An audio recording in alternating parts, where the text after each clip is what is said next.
Coming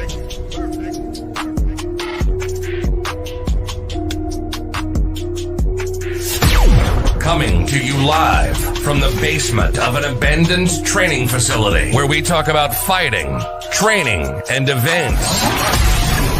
It's the Fight Mixer Show, where you can hear about all the local and world combat sports happenings. Get ready.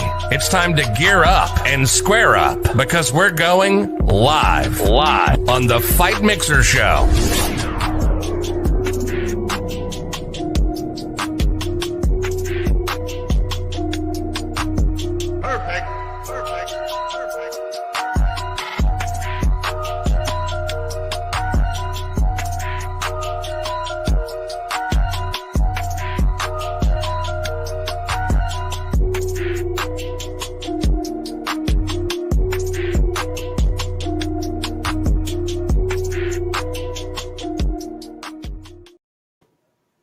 What's up?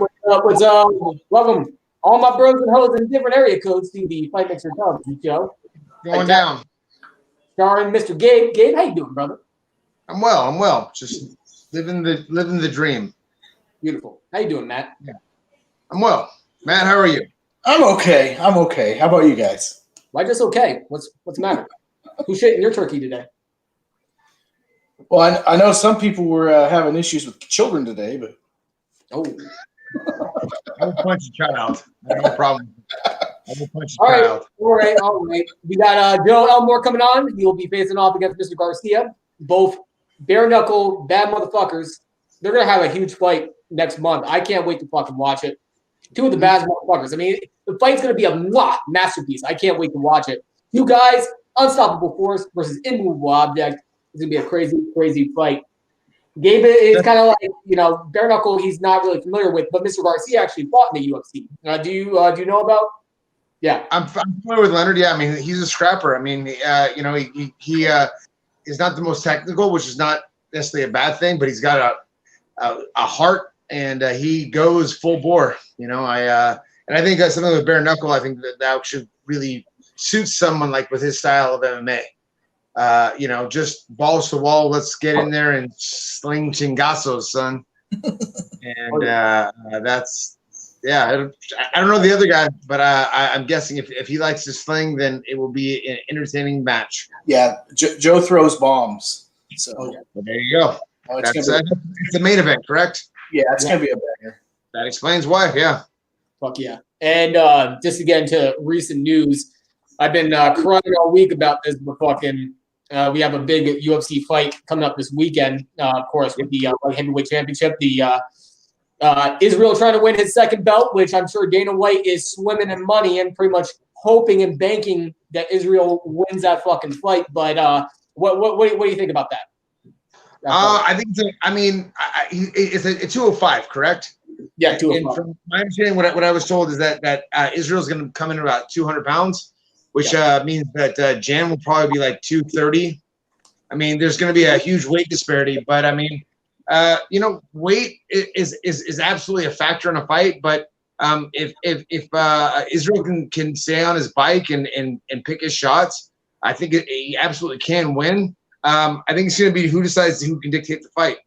But I will say, in a 5-round fight, when you have a big guy that has been there already and knows how to handle 5 rounds, it's going to be a rough go. But I mean, it's an interesting fight. But Izzy walks around heavy, right? I'm sure he's heavy, but he's not 205 heavy. Right, that's a good point. The thing about the weight classes that, like, if you're a big, let's say you're a big welterweight, like you're 200 plus pounds, you're a small 185er. Right. And so on and so forth. So, I mean, and again, they're saying he's going to walk in at 200 pounds, a little below the weight class. If you're under the weight, that means you didn't cut any weight. And if you cut very, very little. And the thing is, why would you cut weight if you're going to come in at 200? You know what I mean? Like, if you come in exactly at 205 or 204, then you're fine. And you're still going to feel better than, but I mean, it's definitely an interesting match, and I'd like to see it. And I'll be honest, I don't know very much about the opponent Jan. I know that he won the title. I don't think I've ever seen one of his fights, and I hate saying that, but it's the truth. I mean, I might have. It's very possible that I did. I'm not sure what he's good at. Right. And if I'm Dana White, though, and I have bosses who are in a publicly traded company, I have the biggest boner right now, the prospect that is going to actually be the top marquee guy in 2 different weight classes. Because Jen, he doesn't really sell tickets. He's not really a ticket mover. Izzy definitely fucking is. So no matter what, Dana White and the UFC, it's just like when Chuck Liddell fought Randy Couture, they are banking. They are banking on Izzy winning this fight and becoming a 2-division champion because Izzy's just marketable as fuck. So, and they rain money if Izzy wins this fight. Rain money. Yeah, I mean, look. Well, we've seen the who was remember when Max Holloway went up to 55? Yep. And he did not have success there. I'm not saying it's going to be the same thing. Running 2 divisions, especially 2 big divisions like that, is a difficult task.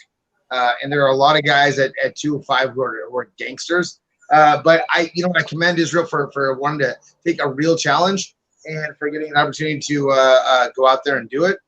I hope he wins.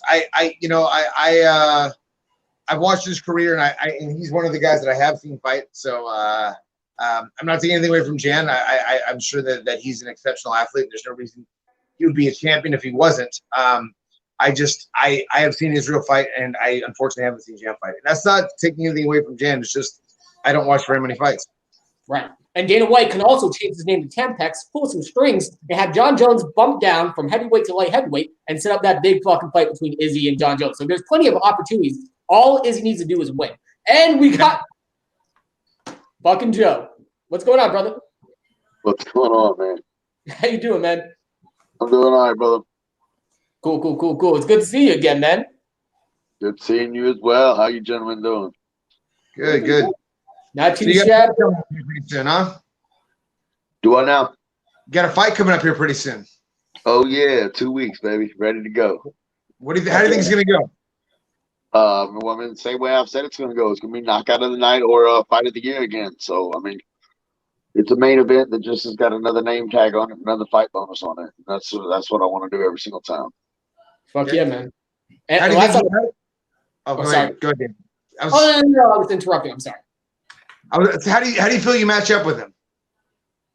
I mean, me and Leonard got a similar style, man, but I believe my jaw's a little better battle tested. I've never been dropped in a fight. Like I said, I put $1,000 bet on it. If y'all got anybody still, every time I've ever said this, still ain't nobody sent me a video. Y'all said that dude slammed me and TK'd me punches, but that was an early call. I've never been dropped with a punch to the face in my entire life. Not training, not in a fight, not a pro fight, an amateur fight, a karate fight. And so that means that my jaw is the difference. And plus I hit hard as hell, man. And because we're so similar in style, and I feel that my jaw's a little stronger and my power's a little bigger from both sides. I mean, unless he hits me 10 for 1, I feel like I'm going to win. Fair enough. If I can use a scary fucking concept, man, because I see guys and opponents that you've been in the ring with, and they'll hit you with their best Sunday punch, and you just keep marching fucking forward. I think it just riles people's fucking confidence when they hit you with a fucking cement brick, and you're just like, oh, fuck yeah, let's just keep going. And, like, you keep marching forward. There's no quit in you. I see it as again, unstoppable force, immovable object, and both of you guys can switch places or whatever name like belongs to you guys. Like, this is like the perfect fight, like a marquee fucking fight. Best main event that they could make. Well, I mean, that's honestly why I fought it, man, because it's like, if it wasn't such a dangerous person, I wouldn't be excited. And, like me and Julian Lane would be a good matchup. Me and Elvin Brito would be a strange matchup because he's a defensive fighter. He's number 2. He's had another fight with Brad Kelly. Him and Brad Kelly are going to be a similar fight to me because I've seen him. He's got a similar style to me. I mean, I got a good matchup with everybody. But anybody in the company right now, considering especially that Leonard Garcia knocked out Julian Lane to become the Latin American champion, in my head since before I even fought Will Choke, if I came to the BKFC, I wanted Leonard Garcia, and I had to earn my way up to him. So when I knocked out Will Choke, I said eventually I want Leonard Garcia right after that, and then but always with respect. But it was just because I want fight of the night or knockout of the night, and that's what he is, man. And plus, he's a legend. And I always say I'm a legend killer, but really, you can't be a legend unless you beat a legend. You know, like Muhammad Ali. All these guys had guys that I'm not saying he's leaving his legacy to me in any kind of way or anything like that. But like, if that's what it is, it's not a bad way to fight. You know, if he loses, then he hasn't lost anything because I'm a killer. And if I lose, I haven't lost anything because he's a fucking legend. So it's just going to be a badass fight. Yeah, and it's a win-win scenario. I mean, you definitely earn your spot.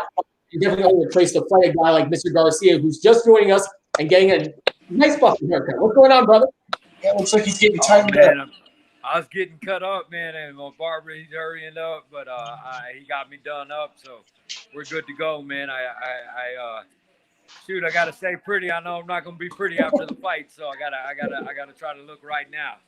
So are you gonna get cut again prior to the match, or is this like the preparation prior to the match, or is this like no? This is just weekly cuts, man. I always get my hair cut, so he always cuts. Joe, how often man. do you get your hair cut? He's on every one of my fight shorts at Take a Seat Barbershop, man. Yeah, man. Yeah, I like to. I call it make my wife happy haircuts, and then I got my There fight you go, haircut. man. That's So it. I got one more make my wife happy haircut, and then I got one more fight Leonard Garcia look sexy haircut. All right. I got you. I got that one coming next. All right. I'm looking forward to the haircut battle. The haircut battle. As a man who's losing his hair. Look, man, it's not too much hair to cut. I'm about going with the Joe Rogan here soon. You see the bob cap on me. Oh yeah. So, Mr. Garcia, so obviously a huge fan of yours, especially in your UFC career. Battle tested, a fucking warrior to the T. Joe Elmore, this up and comer, this really tough prospect. He finally earned his spot to fight you of your caliber. Like, what do you think about your opponent, Joe Elmore? Man, I got a lot of respect for Joe. I think he's a scary guy, man. He hits hard with both hands, and he can take a shot, man. So it's a scary freaking fight, man.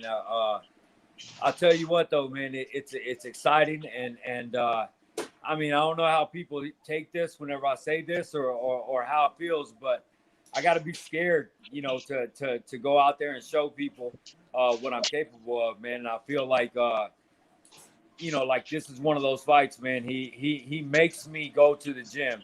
He makes me prepare just because he's Joe Elmore. So I'm really excited, man. And I've been working really hard. I mean, without trying to tell everybody what's going to happen, I mean, you guys know what you're in for, man. It's two guys who always freaking want to knock somebody out, man. Joe's never been knocked out. My last fight, I guess you could call that a knockout. I really don't. I couldn't see out of my eye, and he stopped it. I couldn't continue. It was one of those things. But at the end of the day, I've never been out cold. I've never been asleep, and neither is he. So you guys know what you guys got coming, man. And I mean, if to me, the fans win. But for me and Joe, and I personally feel this, I think it's just a win because we get to fight each other, man. We're the two guys that have never said no to anybody. We've never backed down from a fight, and we're ready to go, man. I think he's ready to go. I'm ready to go, and you guys are in for a hell of a night, man. I think it's the best matchup Bare Knuckle could have put together, hands down. I don't think there's any other fight that'll compare. I don't know why the title, if the title's going to be on the line, if it's not, I firmly believe that it should be. But at the end of the day, me and Joe are going to get to fight each other, and that's a prize within itself. Right. And I think you were both equally entertaining as well. I remember one fight, and the first time I watched you fight, you caught somebody in a guillotine, and you were fucking smiling right at the camera. Like, you both were just entertaining fucking characters. I mean, there are a lot of similarities between the two. Man, I don't know, man. You watch my first WEC fight, I looked up at the camera and I throw him a thumbs up. I just love fighting, man. I don't know how to explain it. I said this to my wife and got in trouble and almost started a fight. I was like, man, in that chaos, and all that craziness when the punches are flying and you're trying to land and the guy's trying to land, that's when I feel alive, you know. And she's like, well, what do you mean that's when you feel alive? And I was like, wait. I don't mean it like I don't feel alive, you know, as in life, but it's an exhilarating moment for me. And that's what makes me want to go into the ring. So if I could bottle that feeling and drink it every now and again, I wouldn't have to fight, but I can't bottle it. And I can't find it anywhere. And Joe Elmore's name gives me that feeling just saying it. So, you know, it's one of those things, man. It's going to be, I mean, it's a test of all tests to me. So you know, here we go. So you think you can take a Joe Elmore bomb? I think you know that's the big question, right? I mean that's what we're both going to go in there to answer. How do I react when he hits me? How does he react when I hit him? March 19th, you guys get to find out. Yeah, y'all got to pay for that shit. Yeah, and talking about you and how you keep marching forward, and anybody can hit you with their best Sunday punch and just keep going forward. You know, Mr. Garcia is the same way. I mean, I've seen fights like Max Holloway, where Max Holloway hit him as hard as humanly possible, and Garcia was in that fight, and he did not quit. There was no quit whatsoever. Like, how when you feel someone, I think that was a split decision, and I honestly think he won the fight. That was just me, but yeah, I like it, man. Again, like I hate to use the same comparisons, but we all have a different audience, so I do it, man. It's like like you were saying, it's exciting. I'm not a bully. All right, people have it wrong. I don't want nobody to ever be scared of me because I'm actually one of the nicest people on the world. But I love fighting. I love adrenaline. There's this thing that comes just. Time slows down. I'm ADHD and my mind races all the time. And the only time that things are normal for me is when there's chaos in a car wreck or jumping out of an airplane or getting swung on by a world champion. I mean, if I go out here and fight an 11-year-old girl, ain't nobody going to be excited. But I go out there and I fight somebody, and like he said, when I say you say Leonard Garcia, my friends are calling me. Man, I got 70 people coming to Alabama because I'm fighting a legend. You know, they're coming to watch me and they love me, but they're not coming to watch me watch Billy Doe Dunk Dink. You know what I'm saying? Like, who the fuck is Billy Dink? You know what I mean? That ain't gonna bring nobody. And I might knock Billy Dink out in 2 seconds. Oh, Joe Hitman knocked somebody out in 2 seconds again. But I don't want that either, man. I want something that's. Well, we got fight of the year with Tom Shoaf. I want another fight of the year. My coach is pissed off at me because he thinks I'm gonna be stubborn and square up and bang, and I probably am because I get excited as fuck and I like to fight. But yeah, man, that's what I like. If nobody's cheering, the scariest thing for me was when this pandemic hit and they thought like UFC was fighting in a room and nobody listening. It was cool to hear the punches, but I want to hear people scream they hate me or scream I love you or just scream when we hit the floor. That's what like that feeling, man. You can't get it nowhere. I mean, like when I said yes to my wife, I have to say that because I get in trouble just like Leonard did. But yeah, you get those feelings when your kids are born, when you get hit in the face, when you win a world title, shit like that. yeah, man. Seems like you two guys are definitely respectful for each other, of each other, and it also seems that even though there's respect, it still seems that there's going to be fireworks, which is actually that's a good thing. Because typically, like people want there to be this buildup of angst, and you're talking shit, and that's going to build the momentum. I don't know. I feel like two guys that respect each other. That look, we're going to go in there, we're going to fight. We know we're going to fight. We don't need to talk shit about each other. Let's go in there. Let's see who wins and who loses. Respect that all the way, and that's actually my preference of how fights should be built up. Listen, man, Conor McGregor lost himself whenever he tried to be such a dickhead, and he was trying to play into all that shit. I'm real as fuck. Excuse my language. I'm sorry. My grandma's gonna kill me, man. But I'm real, man. I'm super excitable. I super like to fight. I want to devastate Leonard Garcia. I want to knock him out. He wants to devastate me. I don't have to hate him. I hope he has a beautiful wife and kids and a great life. And without that, there would be no equal fight because he wouldn't be in the gym training, and there would be no Ultimate Warrior out there. And so how am I gonna? You know what I'm saying? If you disrespect my wife and my kids, we ain't got to sign no contract. There's a whole different thing. So I'd prefer not to be angry at you. He who angers you controls you to be your enemies by living well. I say that every day too. And I ain't got to be mad at you. Look, why do you kill somebody? For messing with somebody you love, right? right? So if I love Leonard, maybe that makes me more dangerous because now I love something, but he's trying to take my number one spot in the world. He's not ranked number one. He is a legend, but I'm ranked number one. He takes my spot if he beats me. So I do have something to fight over. I ain't gonna hate him. I hate what he's trying to take from me. And then when it's over, it's over. Like if you know, and then there's nothing. The dust settles in the little circle. What do you think about that, Leo? Man, I agree with him 100%, man. I just feel like he said, it's a number one spot in the world, you know. It's I mean, it's beyond me. I'm really pushing for this world title to be on the line because I'm fighting the number one guy. I hold the title, you know, the international title. It just makes sense. But at the end of the day, I'm fighting for that number one spot, and so is he, and he's got it. So I got to go in there, and like he said, I'm trying to take something from him, and he's right. I am trying to take that from him because I want that just as bad as he does, and he's already got it. So that sets us up. Now, hatred, why would I hate the dude? You know, he's doing his job. He's doing and a great job at it. You know, he's winning fights. He's proven he can go 1 round. He's proven he can go 5 rounds with, hands down, one of the best boxers in bare knuckle. So, you know, it's my job to try to get in there and figure it all out. And like I said, man, the story's going to be told March 19th. Me and Joe don't have to talk trash to each other. We don't have to Conor McGregor and sell this and sell that. We're fighters, man. You know, people bought the pay-per-view to see what was going to happen with Paige Van Zandt. People that buy this fight know what's coming. You know, it's 2 guys that swing for the fences. We're going to go for it. And, you know, everybody's telling me, be technical, do this, do that. At the end of the day, man, me and Joe are cut from the same cloth, man. We get hit, we want to hit the guy back, and that's the name of the game, man. That's what you guys want to see, and that's what we're going to give you. I mean, I don't care what happens. If I get in there and I test myself against a guy like Joe, the number one spot in the world, what else? I mean, what else is there after that? There's, you know, you've got to. If you want to test yourself and you want to be the best, you have to fight the best. We both understand that, and that's why we're going to go in there and do what we got to do. Somebody that was watching was actually commenting after this is over to be a White Claw party. Are you going to buy Mr. Joe a White Claw after this is over, sir? Do what now?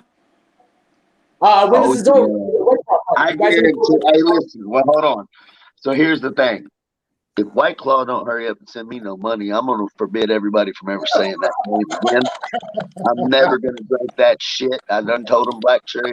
I'm a little bit more of a hillbilly anyway, so I get that Bud Light Black Cherry. Whoever the F sponsors me, that's what party I'm having afterwards. Joe wants that White Claw money, baby. Joe wants that White Claw money. Yeah, well, it's gluten free. I ain't gonna lie. I might drink it, but I just cover it up so nobody can tell. There you go. So this is not for a title, or it is for a title, or are you guys trying to make it for a title? Well, I mean, I feel we deserve it, man. I mean, how long do you got to sit and be the gatekeeper? It's like the last 4 times that we've been ranked. I've been number 1 in the world, number 9. He's the only champion at 165, the Latin American champion. He knocked out Julian Lane, who's number 3. Elvin Brito's been beat. Both of them have been beat by Jim Allers, who fought and only been beat by Palomino. I mean, you have 5 of the best guys in the most high-ranked guys in the company, and you have 2 of them fighting each other right now. Yeah. Of the top 5 or 10 guys, I'm number 9 pound for pound in the world on the rankings right now. I believe Hector Lombard's number 8, right? Why am I not fighting for a title? You know, like, why is Leonard not fighting for a title when he's a title holder? I mean, it's not up to me. I'm not a hater either. Just like I got sponsored by Quit Bitching, so I ain't gonna bitch too much. But yeah, man, I ain't bitching the people. I think the people should lobby for it, and we deserve it. But you know, it is what it is.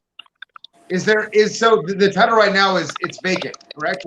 It's vacant, yeah. Ain't nobody holds it. The diamond belt's open at 165. Me and him would be the very first diamond belt champion under John Sullivan and the BKFC the Boxing Hall of Fame, and the BKFC title's open at 165. So they're both open. Are they able to make it a title fight at any point, or do they have to announce that at some? So, from what I understand, they can announce it as a title fight, but it's up to the Bare Knuckle Boxing Association or Bare Knuckle Boxing Hall of Fame and whoever's on their team to do it. So I mean, that's I don't know exactly how that works, but So do we need to get? So do we need to get like an army together and yell at Scott? yeah, the whole world needs to come in and be like, hey man, if they deserve it, and there's a committee, let them vote. Like, let them vote. If they don't think we deserve it, just take the vote. Take the vote. If we don't deserve it, don't give it to us. But if we deserve it, then give it to us. If there's anybody else number one or number two, yeah, if there's anybody else that's number one or number two, I mean, I guarantee you there's 10 guys that are in the top 10 that'll all tell you that we deserve this fight. You know what I'm saying? Nobody's arguing. None of us hate each other. We're all willing to whip each other's ass any day of the week, and they all know that we deserve this fight. There's no doubt in anybody's mind. I don't think any of them would mind. I know none of them signed the contract to fight me, and none of them called me out. Joe did that. He knows that I'm a title holder. And, you know, at the end of the day, he's got the number one rank, and he's calling out a title holder. I mean, what else do you need to do? I mean, I don't know. I think any other fight other than the top two guys, and it's the top two guys in the division, and they want to fight each other for the number one spot. So just I don't know. It doesn't make sense to me. But like I said, the prize to me is I'm fighting the number one guy, and I get to, you know, try to prove to myself where I get to test myself against that. So belt, no belt, doesn't matter, man. I don't really fight for titles, but you know, this is for the people's champ. Deal, man. This is for our own title. I'm gonna make a title, and whoever wins this damn fight gets the title. Let's go say the people's champ, the BKFC champion, baddest motherfucker in the BKFC, and whoever wins this fight, we're the baddest motherfucker alive. And Leonard, spending your entire career in the UFC, and obviously you had a long story career in mixed martial arts. Can you imagine? Did you ever imagine that making the transition from the UFC, going to bare knuckle fighting, you would get a huge knockout win, and you'd be on the cusp of getting that championship where you're fighting the number one guy? Did you ever imagine this?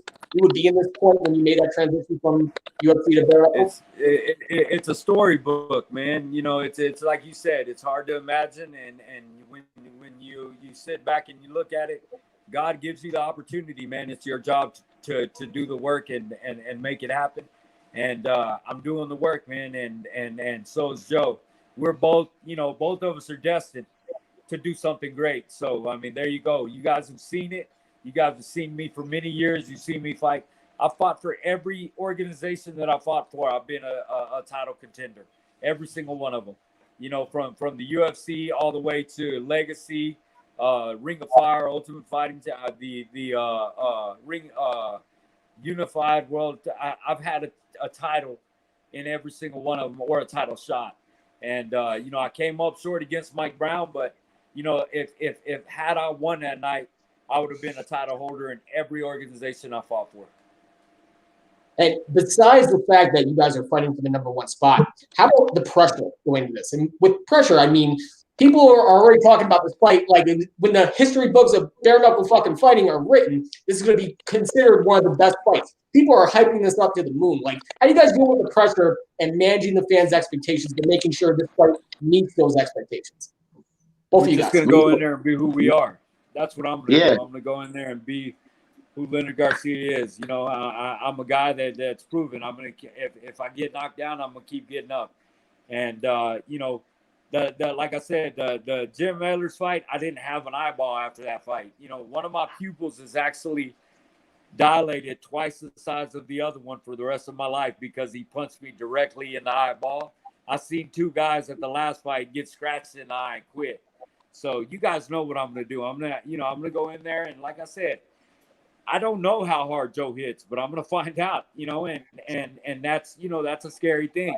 He don't know how hard I hit. He's going to find out. And I mean, that's the name of the game. That's what we're going to do. We're going to go in there to test that, to see which one of us is going to do what they say they're going to do. And I mean, I don't know, you know, I mean, you don't have to hype up two guys that are fighters. We're two pit bulls. You put us in the arena together, and one guy's going to come, one of them's going to come in, and one of the others going to go out. And I mean, that's it. If the time runs out and we still feel like fighting, I'm sure Joe will go to the back with me, and we'll get it on again. I mean, it doesn't matter. Joe doesn't care. I don't care. I mean, man, that there is no hype. it is what it is. That's what I'm saying. The thing for me is, it's like, it's no nerves because I promise a fight of the night or knockout every night. Look, I literally go back and I can get a promoter to write a list. I've been a main event it says I'm 13-12 online. I'm 24-12 professional. I was 10-0 in Alabama first off before I ever got there. But every single fight, I was a main event probably out of the 24 wins that I got about 20 times. I've got fight of the night or knockout of the night or fight of the year every single fight. So for me, there's no pressure for me to go in here and fight Leonard. There's no accidental way for us to not beat the shit out of each other.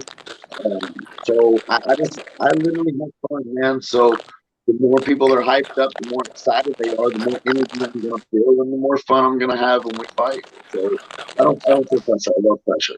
I hope I'm still the underdog when it comes up. I hope I'm supposed to lose. I don't give a shit.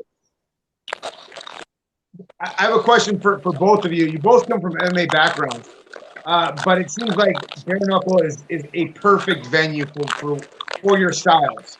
Do you miss MMA, or do you feel like bare knuckle, like this is what I should be doing from day one?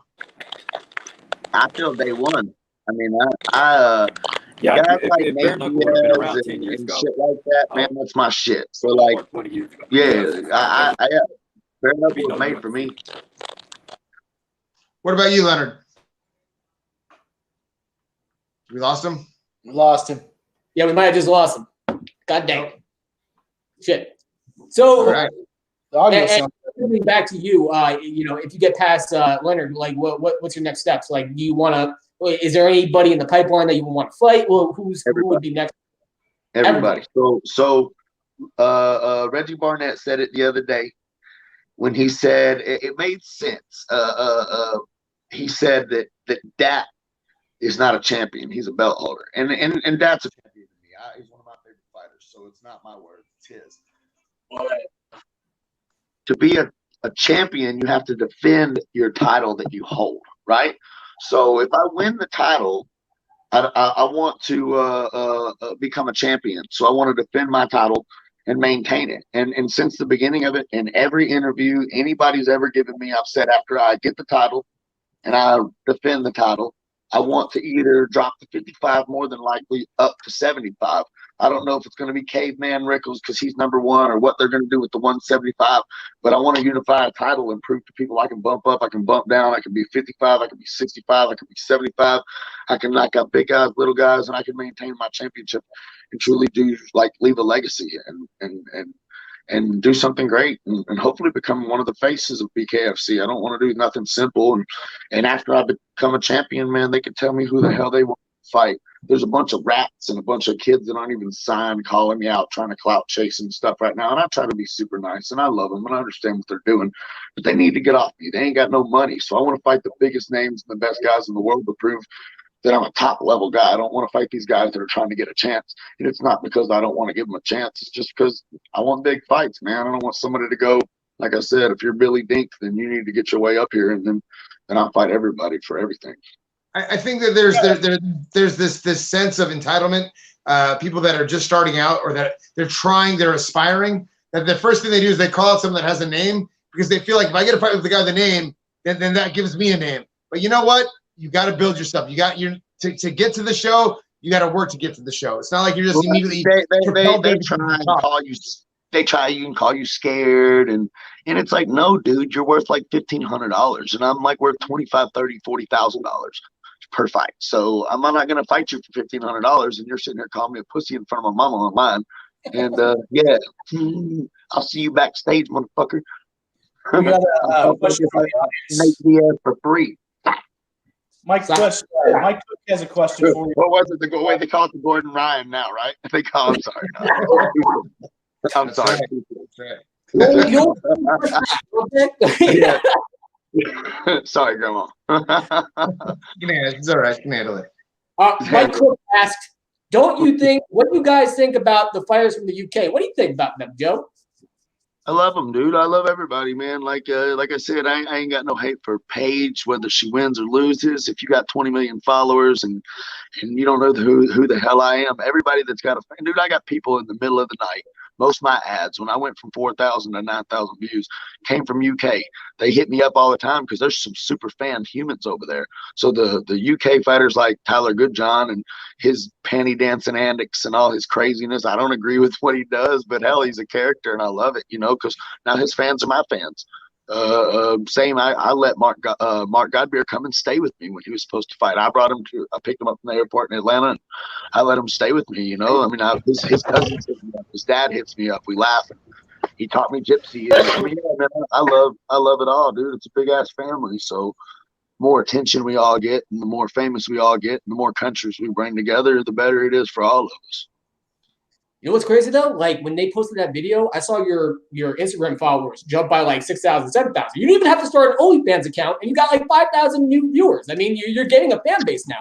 And BKFC is getting behind the machine. They put you as the main event. You win this fight, you're a marquee name. You're right on there. They're investing money in you, man. They're investing attention in you. It's good for the sport.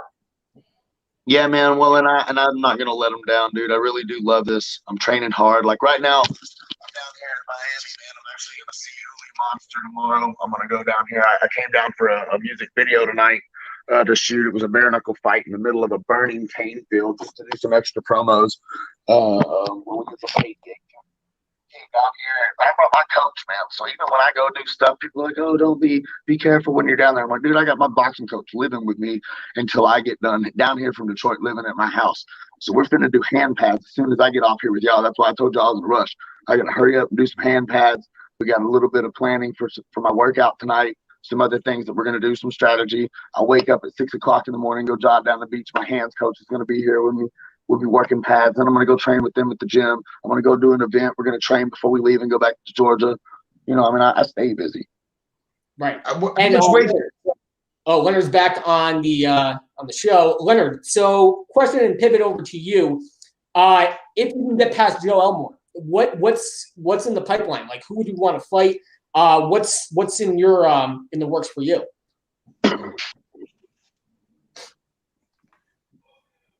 I think you're on. Let me see. I took you off mute. I got you. Can you hear me now? Yes, sir. Okay. Yeah. I mean,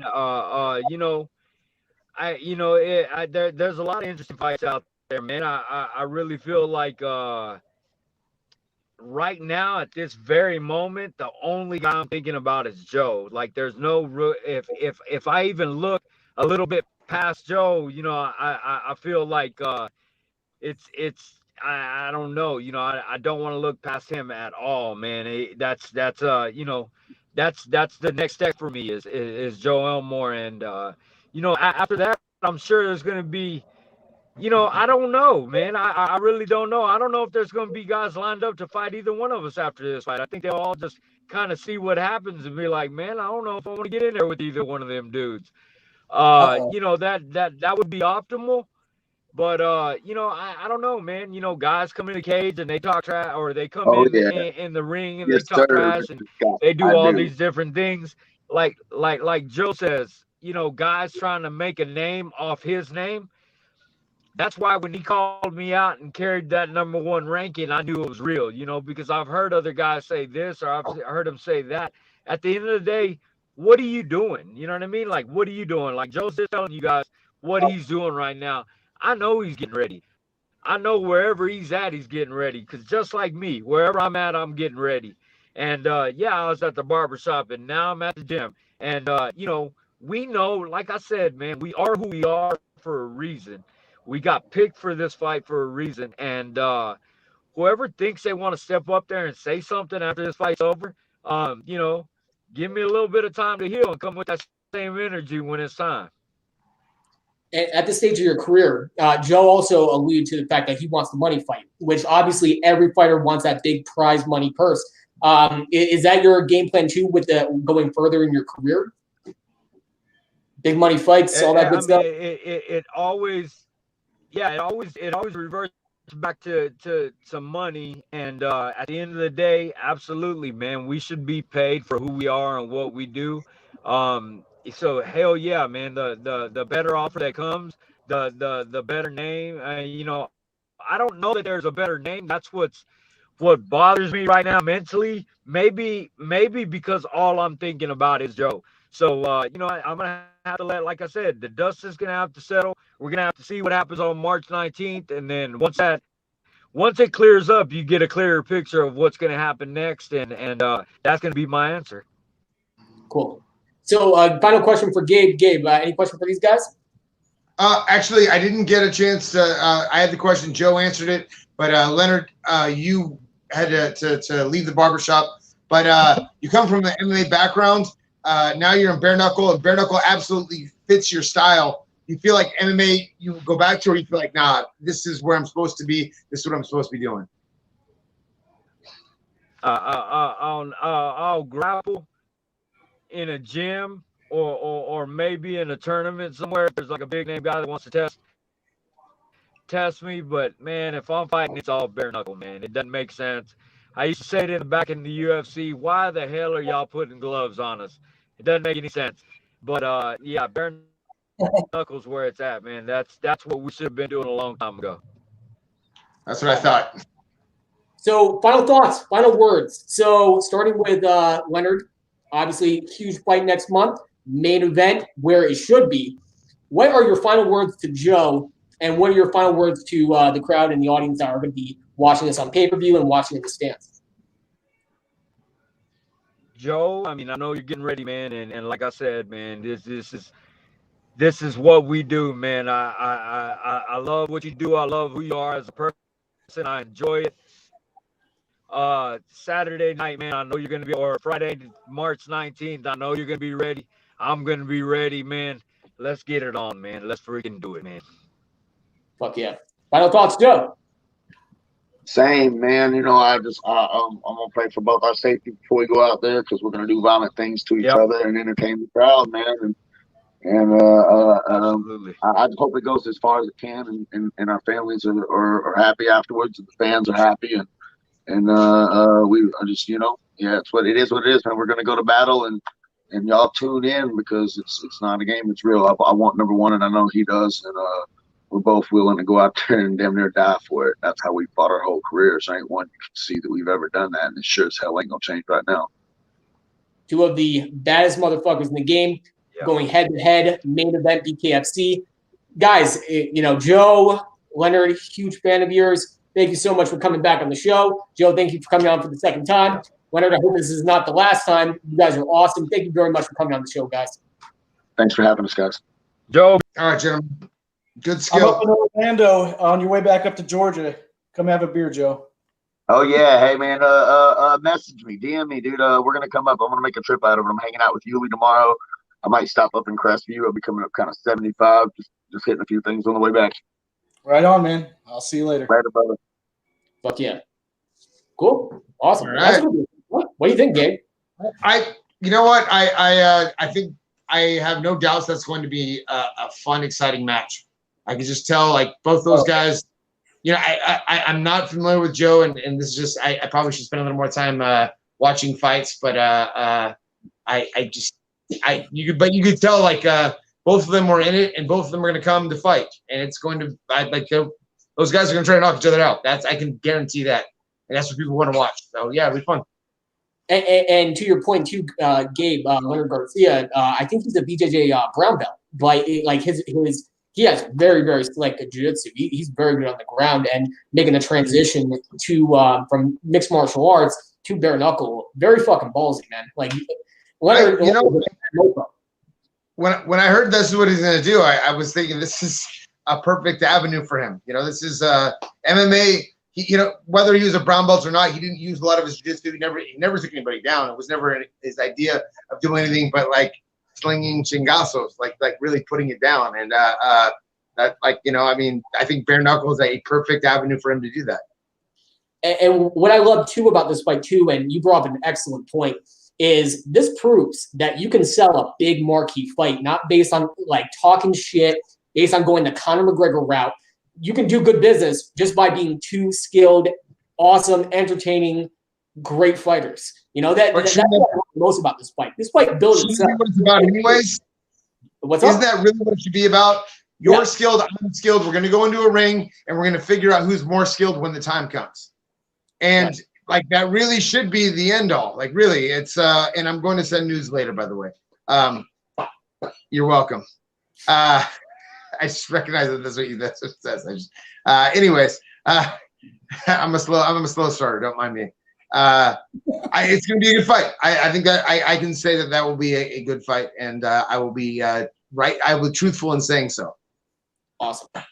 And I watched Joe and Tom Show fight in September in Daytona. I can't remember which BKFC fight it was, but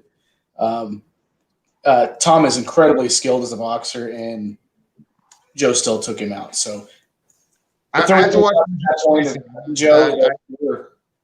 They were gone. I come into the room being the least knowledgeable of this group because I have no idea about anything. Incidentally, though, I do know that the UFC cut Dos Anjos and Overeem. I know that. What the fuck? What do you think about that one? Overeem broke my heart. That cut killed me. I died a little bit inside when I found out. Yeah, but you have like business wise, it makes sense. Neither one of them has won a marquee fight. Neither one of them is going to be a title contender. Both of them are paid much more than an up and coming heavyweight prospect. So you're paying $500,000, $400,000 for a guy who's probably going to lose and is on a lose streak. And also, I think Overeem's like what 43, 42. I mean, these are things like the UFC is really smart strategically with the way they do business now, and they understand that look, Overeem was there when they needed him. Same thing with JDS; they're not needed anymore. And as much as a fan, and also as an athlete myself, it bothers me that they were cut. I understand the business model behind it. And Overeem has been in the game for a while. The first time I saw him was Pride the Best. I think it was Volume 2 or Volume 3 in 2002, where he fought the guy who beat Joe Son. If you don't remember Joe Son was in Austin Powers and also killed somebody. He was wearing a thong in the ring. I mean, crazy. No. Prior to killing anybody, he kidnapped and raped a woman for like 3 days, and that's what got him in prison. And he killed his bunkmate in prison. Grade A piece of shit, that one.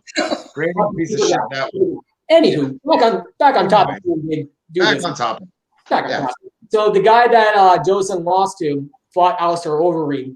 And, Overeem, he was training with Golden Glory. He was training with, like, Sammy Schilt, his brother, Valentin Overeem, who also fought. I think so. Valentin, I believe. Yeah. So, and then Dana White's first interaction with Alistair Overeem, because Alistair Overeem had, like, a little hot streak.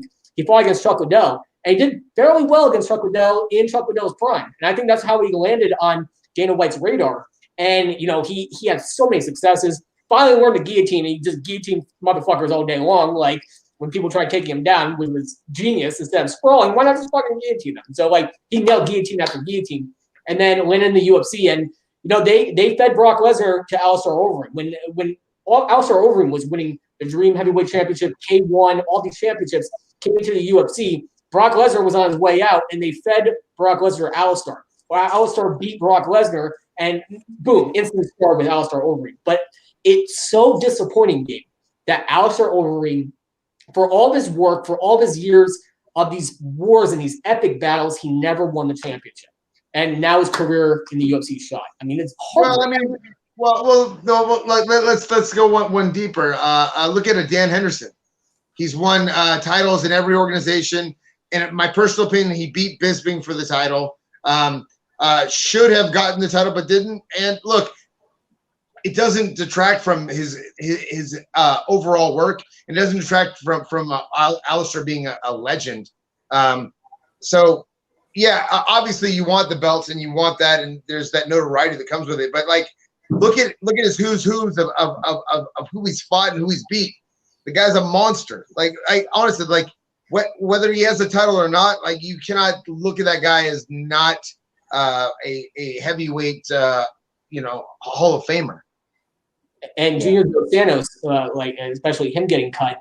I mean, he was a former heavyweight champion, and he slowly he was a slow burn where he just slowly started to dwindle. Like after he beat Cain Velasquez, another big stage on the UFC on Fox, very short fight, won that title, and then lost it in a absolute shit kicking in the rematch.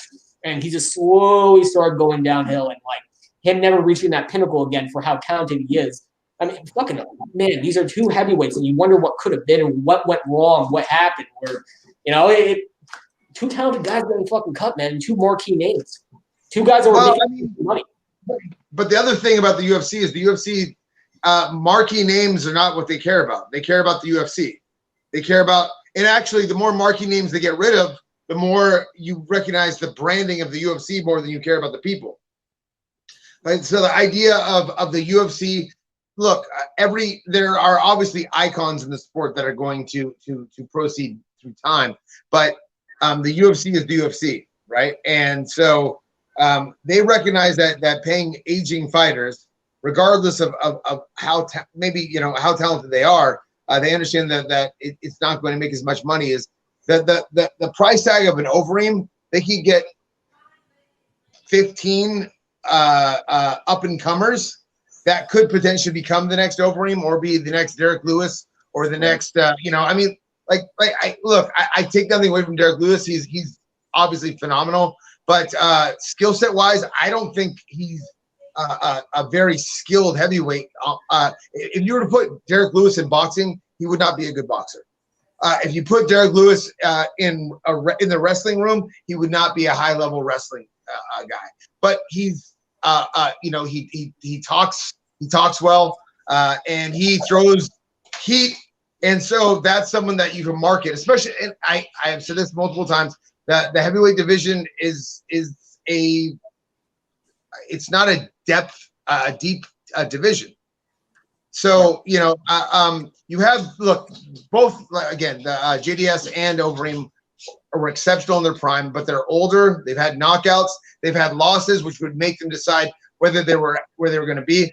Their price tag is too much, and for the price tag, they could get 10 to 15 brand new people. That look at this new kid from France. Was he from France? He just won. I know my guy. Yeah. Is it Gain? Is that his name? I can't think of what. But big guy, big fucking jack, scary fucking dude. That guy. Yeah, and then look, they have Ngannou and like that. There's this group of guys that are beastly, but the depth in heavyweight's not there. And again, like what are you're gonna pay? You're gonna pay Overeem or JDS $200,000-300,000 to potentially get knocked out by a guy that they got for $10,000. Doesn't make sense. Right, but going back to our original argument, like what we talked about last week, the UFC has always had this problem with the heavyweight division. The depth roster and the depth card for the heavyweight division has always been lackluster one way or another. And like we said in the last episode, Randy Couture's like, oh, fucking your champion has no fucking heart. Went up and dollywopped Tim Sylvia. Like heavyweights always had this huge problem with not having a large depth card. Why would you cut people, especially in the age of Reebok, where everyone, it's like player one versus player two, where you have you have 3 billion fucking talent in the UFC, and everybody's wearing Reebok, the same thing. There's no personality. You have to sell it on Twitter or on Instagram because you're definitely not going to get it in the UFC cage because they're all wearing the same thing. Alistair hopped over that hurdle, became a marquee name when he beat Brock Lesnar. JDS hopped over that, winning the UFC on Fox, the first fight card on Fox. I mean, you had two guys where you can get behind and that broke through and became marquee names in a land full of fucking Reebok characters, like creative characters, like, why get rid of them? That's what I don't. Both of them are coming off of losses. Yeah, that's so. True. As far as their ability to have that market value, so once you're an aging fighter with a name, you need to be consistent and consistently winning, or especially again. Their price tag is way more than everybody else. Look at Alistair's. I think is like his guaranteed purse is $300,000 or $400,000. Wow. There aren't very many people in the UFC that are making $300,000 or $400,000 a fight, and he's now lost. I think he's on a 2-fight streak and then lost. So what do you do with him now? You can't rebuild. Like, oh, we're gonna get him back to championship status. I will tell you, if Alisher would have won his last fight, he still would have had a contract. Yeah. If JDS would have won his last fight, he would still have a contract. But the reality is, they lost those fights, and on top of that, they're aging and they're expensive. Yeah, right. And Derek Lewis, back on that argument, I was actually playing Mike Tyson's Punch-Out on my phone. You remember that game, right? Mike Tyson's Punch-Out? Right. Damn right. So I put in the code, and I fought Mike Tyson. What was the scariest part? And when you were playing that game, what was the scariest part? And I promise this alludes to a topic. What was the scary part about playing against Mike Tyson, Mike Tyson's Punch-Out? Having sweaty balls. Mike's speed. His speed and just ferocity. You know what was the scariest thing for me playing Mike Tyson's Punch-Out? Knowing that one punch could fucking kill you. So that's what I'm alluding to. Derek Lewis and some of these heavyweights don't necessarily have to be the most technical because they're big, scary, in the back of your head. You think, holy shit, with one punch, they can literally put me to sleep. So Derek Lewis is that good. And I realized that. I'm like, good point. Me and Gabe were talking about this. Very scary knowing that with one punch, it's game over. So it's all these guys staying out of the pocket. Let's shoot takedowns from far away. Let's try to jump into the pocket, like flail your arms with your chin up and like hope for the best. Yeah, Derek Lewis makes you abandon all logic, all game plans. That's scary about Derek Lewis. Derek Lewis is the modern day Mike Tyson's Punch-Out because he's in people's heads. One punch, fucking kill you. Game over, man. That's what I realized. Right after we have this topic, by the way. Right after we talk about it. I agree. And I mean, same thing like Ngannou. Like, Ngannou is terrifying because if he hits you, the chances that you go to sleep are very, very real. And having big power is such an asset, especially with the 4-ounce glove. People don't understand that a 4-ounce glove, it's not going to protect your head. It's going to just protect the hand a little bit. You're going to go to sleep the same as if I were to hit you with no glove whatsoever. And they're big, strong dudes. And I take nothing away. And it may have sounded like I was talking poorly about Derek Lewis. That's not the case at all. I mean, once again, you look at his record. You know what I mean? There's nothing that can be taken away from that. Now, as a whole, I just feel that the heavyweight division, you don't have a lot of fighters that can do it all. A lot of guys that can, put together all the pieces. Sure. But at heavyweight, all you need is that one piece, right? Sometimes all you need is that one landed one. So it's. So, ladies and gentlemen, boys and girls, we're reaching that hour, and we're going to wrap this up like a Christmas present. Gabe, final words, final thoughts. What's on your mind, Mr. Gabe? First off, people teach your kids better. Please make sure that you don't have bully kids. That you're taking care of them, making sure that they're disciplined. That should be the first and foremost. But I'm excited to watch the Joe Elmore Leonard Garcia fight. I can just tell that both those guys they're real about what they want to do, and they're going to bring some violence. But once again, make sure that you discipline your children. Time out, Godzilla. So that status was actually based on a true story. What happened? What's that? Gabe, did you beat up a parent? Tell me the truth. Be honest, sir. One more time. Did you beat up a parent, Mr. Gabe? Did I chew out a parent? Did you beat up a parent? Beat up a parent. But I yelled at a 6-year-old. What the fuck, Gabe? What happened? A 6-year-old. I took my daughter to the local park, and my daughter is 17 months. She is a baby. Right.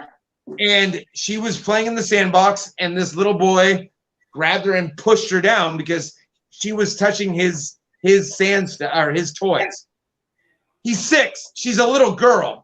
So of course I go, don't touch her. Don't put your hands on her. And he goes, but she was touching my stuff. And I go, I don't care. She's a baby. Understand that babies don't understand what they're doing. She didn't intentionally take it from you. You don't ever push other kids.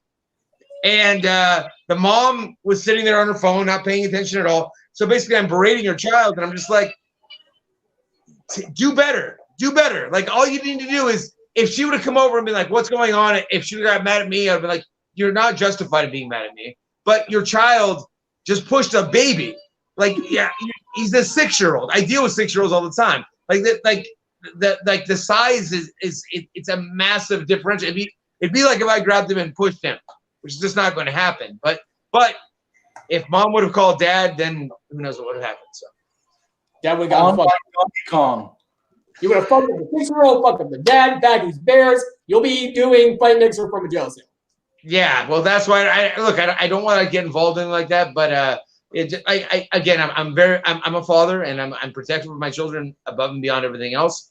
And I just, more than anything, it kind of bothered me that the mother didn't even pay attention to it at all. Like she was just like, she's on her phone, not, her kids hitting babies, which is horrible. So, but yeah, that was my afternoon. Good times. Good times, sir. All right, Matt. Sorry we veered off the topic. Matt, final words, final thoughts. What you got, man? Drink more Dringer. You can get your decoder ring if you drink more Dringer. Ooh. Ooh, No. really? If my decoder ring, if the code is drink more Drager, I'm gonna lose my mind. Exactly. Well, buy more Dringer. So, ladies and gentlemen, boys and girls, this wraps up for the Fight Mixer television show. Watch us every Wednesday and Thursday on Roku TV, Apple TV, Amazon TV, and illegal streaming devices. You got another thing to say, Mr. Game? Oh, you're waving goodbye. Okay, fair enough. Yeah, little like Vio con Dios. Yeah. And then he had to hold it too long, so. All right, boys and girls. I'm still figuring out the beats. I have no idea. From the Fight Mixer TV, ladies and gentlemen, peace. Perfect.